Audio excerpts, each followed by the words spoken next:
এই দাদনের লাইন এখন আছে, দাদনের লাইন থাকলে কইবে। এই নদীতে বইয়া কিছুদিন আগে, অর্থাৎ মনে করো এই স্বাধীন রয়েছে কতদিন, কত 15 দিন, হ্যাঁ 25 দিন, এই 25 দিন আগে এই জায়গায় বইয়ে যখন ইলিশ মাছ কিনতে আইতাম, হ্যাঁ তখন এই জায়গায় ব্যাপারটা কি ছিল জানো, কেউ কোনো লোক বিক্রি করবে না, বিক্রি করবেন এই জন্য বলে যে এই জায়গায় হ্যাঁ দাদন দেওয়া, এই টলারে বল দাদন দেওয়া। আজকে দেখ এই হালার পহলার একজন এখন নাই মার্কেটে, মানে ওরাও ঝামেলা করবে সাধারণ পাবলিক মনে করো জালিয়াগড় কিন্তু মনে করো দেখা যায় তোমার 400 টাকা কেজি কিনে নেবে ঝাটকা, ওই বাজারে নিয়ে মনে করো 600 টাকা কেজি বিক্রি করবে। এই জায়গায় তুমি কিনতে হবে এলাকার লোক তোমার ভাই মাছ আগেই বিক্রি করে দিস। এখন আজকে ওই বেড়ে আইতে আছে না লাগাটা কথা কমু যে আজকে কি এরকম ঘটনা কি আর ঘটছে না সব উঠতে পারছেন, এই ঝামেলা দিয়ে কি উঠতে পারছেন? দ্রুত এদিকে আন, এদিকে আন।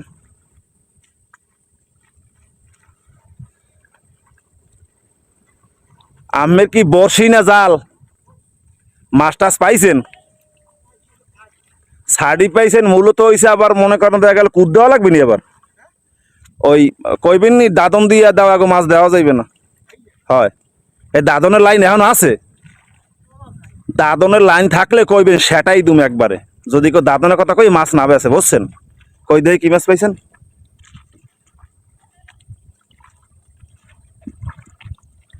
নৌকোটা তো জটিল নৌকো হয়েছে নাকি?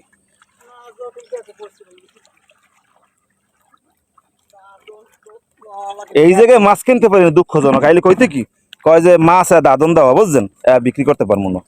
কি কত নাটকের কাহিনী, কাহিনী দেখেন না? হয় দাদনের কি গেছে এখন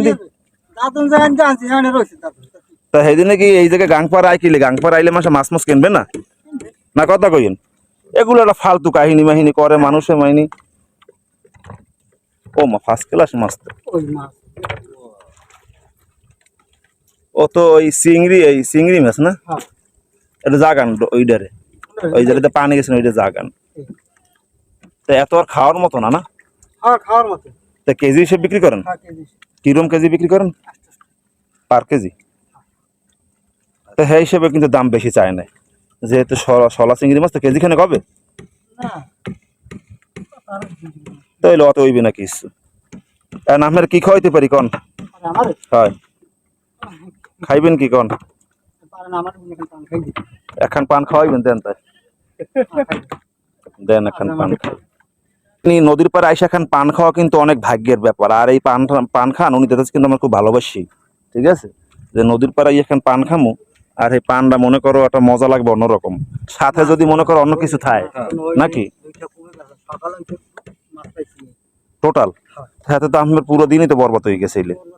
250 গ্রাম 200 গ্রাম যদি সারাদিনে মাছ পান, হাতে কি পোষায় না তো?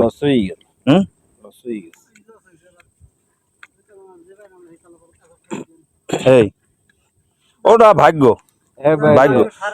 তবে সব মোটামুটি মিলেই জিলেই আগের মতো দুর্নীতি হইবে না, বুঝছেন? কারণ ঠান্ডা মাথায় করতে পারবেন না, কোনো সমস্যা নেই যদি আল্লাহ বাঁচাই রাখে। কি কেন পুরো দিনে কয় পিস পাইছিলেন পুরো দিনে? দাদন থাকলেও হ্যাঁ আমি খেয়েছি 3000 মাছের দেওয়া লাগবে।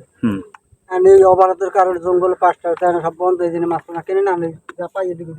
জঙ্গলে পাশ দেবেন একটু সুন্দর মতন, চুন দিয়ে না, চুন দিয়ে না, না চুন দিয়ে না, জ্বর দাও না। এ তো আমি শখে খাই, আমি কিন্তু পান খাই না, বুঝছেন? না কিছু লাগবে না, ওই শখে খাইতে আসি, আমি দেখতেছেন এই জন্য খাইতে আসি, বুঝছেন? হ্যাঁ নদীর পাড়ে পান তো একটা অন্যরকম মজা। ইলশা মাছ তো মোটামুটি পামু না, ঠিক আছে? এইসব সিন্ডিকেট মিন্ডিকেট মনে করো টোটালি এইসব জায়গায় মাঝে মাঝে আইসে ভেঙে দিতে হইবে। সিন্ডিকেট ইন্ডিকেট রাখা যাবে না। সিন্ডিকেট এই যে দাদন হইলো কি আরেকটা জিনিস, ধার আনছে টাকা কিন্তু না, ধার আনছে বলতে মনে করো সেই দিনে পাবলিকে নিতে পারবে না, বেটা পাবলিক রেগুলার মাছ কেনার ক্ষমতা আছে বাংলাদেশের মানুষের? রেগুলার মাছ খাইবে পারবে তো নাই তাইলে? এই দেশে তুমি এই দাদনের পক্ষে আছো এই কথা কও? না না আমি পক্ষে। হ্যাঁ তুমি 2 একদিন মাছ কিনে খাইছো নাকি? অবশ্যই ঠিক আছে, এইটাই কও। আর সবাইও এই বিষয়ের উপর সাপোর্ট করেন। ধন্যবাদ সবাইকে।